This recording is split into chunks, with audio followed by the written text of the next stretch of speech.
Hello everyone, this is Professor Albert Nigrin here to talk to you about our upcoming 2026 New Jersey International Film Festival. This film festival has been running since 1996, and this will be the 31st installment.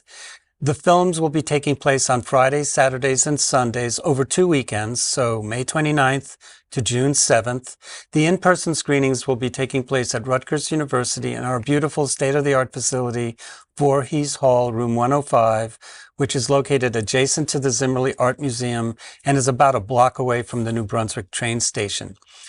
Films will be available online and in person. Almost all the films will be available online. So we're a hybrid festival, which means that the films will be available for 24 hours on their show date. And a lot of them will have in-person screenings, and they'll be available either at 5 o'clock or at 7 o'clock in the evening. Tickets are $15 for general admission. A festival pass is $120, and it's worth every penny if you want to watch all the movies. It'll save you a lot of money. I'm here today to talk to Vincent Turturro, who's a wonderful filmmaker who's based up in New Rochelle, New York.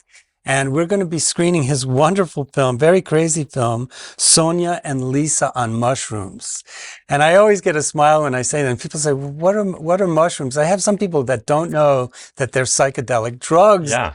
And so I thought, well, this is a perfect film for our university audience. And the thing is that it's really not so much about drugs. It's really more of a buddy film amongst two, wonderful actors who perform as Sonia and Lisa. Can you tell us how you got involved in making this film, Vincent? I had made a film with Taylor, who plays the titular Sonia, only about a year previous. And as soon as we wrapped, it was the previous film was called Farmer Al. And we had such a good experience together that as soon as we wrapped, Taylor turned to me and said, "Vin, let's do another one." And that's all I need. And so the wheel started to turn, and the idea kind of out of nowhere for Sonia doing a one-woman show about a single mom on her one day off having an experience with psilocybin mushrooms came to mind. Yeah. Then when I pitched it back to Taylor, her proposal was to include her longtime friend and colleague, Lauren, cool. the titular Lisa. Yeah. And I had previously met Lauren and hadn't had the opportunity of working with her yet. So then Taylor and I sort of devised the story from there. And they're both New York-based actors?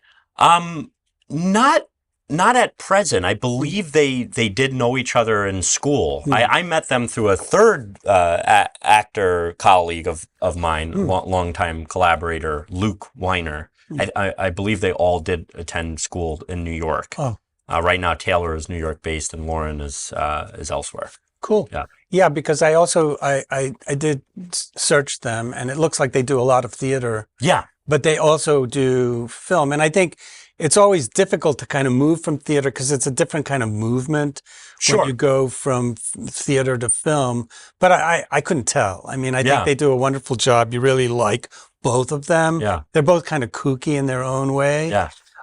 But I kind of wondered maybe this is a dream film because the opening sequence has a dream sequence. Sure. And did you want to structure it that way with the dream at the beginning of the film? Yeah, so like you said, it's in the title brazenly, but it's not necessarily a drug movie. Right. Life's the trip. Right. That's actually that's a new tagline that I think this is the first time it's been uttered aloud, but I like that. And that's, I think, that's the reason behind feeling right about framing the film with a dream sequence. Because it's much more about what's going on with Sonia's experience as a mother, as a single mom, as a single working mom. And basically it's just like a nightmarish stress dream that we come in on, you know? And all those problems are still there when she wakes up and agrees with Lisa, who's very persistent, very energetic about taking her on this trip, you know? Well, she's got a microdose, but it ends up being a macro. Inadvertently, yeah. So the film is actually shot in New Rochelle? Yes. And whose house do you use for for Sonia's house. Yeah, so that was the house that we used previously for Farmer Al. Cool. The first outing with the Sonia character. That was my brother and sister-in-law's Cool. house. So how did you work that out with them? Well, we weren't the Intrusive. worst takeover monsters the first time. So when I asked to come back, even though it was a more ambitious shoot, they really liked the first film as well. Well, that always helps, right? Yeah. And plus the fact that you're like, there's a connection, I think makes everything. Yeah. So I really love the music too. Can you tell me about Jose Luis Dominguez, who does the music? So again, we the first time we got together was on Farmer Al. Wow. The previous film. Was it a feature, Farmer Al? No, that was also a short. Wow. Yeah. And so that film ends with this little denouement, this coda, where we use the New Jersey Symphony, Youth Symphony, doing a Dvorak piece. And when we tracked down who was responsible for rearranging the music, it was Jose. So we found him, we got in contact with him. He loved the film. He was over the moon to include his students and their music. And I thought that it actually added to your film because, it's a low budget film, but it doesn't really feel that way. I mean, you get the sense that, it's very Aristotelian in the sense that the three unities are followed: unity of time, place, and action, and it all takes place in a day. And yet at the same time, it felt, because of a lot of the, the trippy moments, that it's spread out a lot longer, and it gave the film a little bit more heft. I felt anyway. So tell us about the lead actors, Taylor and Lauren.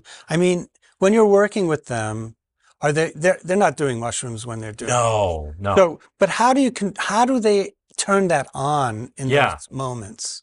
Well, they're really good.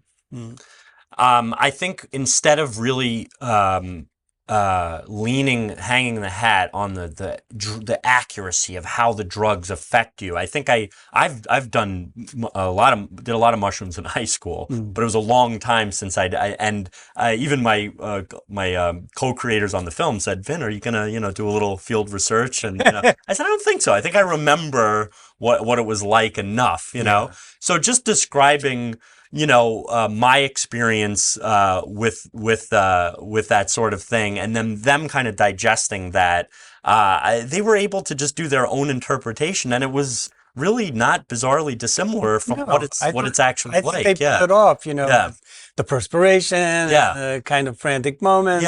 I thought it was really, really well done. Describing like the sensation of what we've made a lot of films where there are drug elements in them, and again, I think the drama is more important than the accuracy, than the dramatic truth of what you might get away from a drug experience that's interesting enough to exploit for a film is much more interesting than saying, well, this is what it's supposed to be like on this drug or that drug. Much less dramatically interesting, I think. Yeah. And Nicholas Petronero is your DP. Yeah. Did he do all the distorting moments in the drug sequences? How is that done? Did you do it post-production? I think it's a little bit of both. Some we did in camera. So the scene on the couch with the faces. Yeah. Do I still have my face? Yeah. That was Alan Rowe Kelly, very talented hair and makeup and special makeup very artist. Scary. That was a scary moment. Yeah, and they made those prosthetic masks. So anything that we did with lighting or pushing in and out on the Dana dolly, that was all done, in camera. So that was attributed to Nick and Alan. 24. Yeah, very much so, where he does the circle around the two actors, I thought was really great too. And going very up close using a fisheye or something emulating a fisheye wide angle lens just does in-camera distortion as well. We did a little bit of in post, but very little. Very cool. Yeah. Well, folks, you absolutely have to come and see this wonderful film, which will actually be playing with 3 shorts. I should mention them. Again, the date is Friday, May 29th, which is the festival opener. This is the opening film program. It'll be online for 24 hours on that day, starting at midnight Eastern USA time. And then there'll be an in-person show where Vincent will be there. I know that Nate Dorr will be there. We're showing his wonderful experimental documentary about the New Jersey Meadowlands called Chemical Meadows. He will be there. And the other two filmmakers, I'm not sure because they live far away. Bottom Feeder by Vito Trabucco. He lives in Los Angeles. And then there's a film called Impivara by Patrick Sunderland. He's from Helsinki, Finland. So I know those two guys won't be there, but there will be a Q&A session where you'll be able to interact with the audience. Very much looking forward to it. So folks, you can come and hang out with us on May 29th, 7 o'clock, Rutgers University, Voorhees Hall 105, starting at 7 o'clock. $15 buys you a lot because you can watch the films during the day and then come and watch them with us, or just come for the Q&A afterward and interact with the filmmakers. Thank you so much, Vincent, for hanging out. It was a pleasure meeting you. See you at the movies, folks. Thank you. BT dubs. We're on mushrooms. Shit. What? Yo, ladies, come on. Where you going? Don't leave me like that. Come back.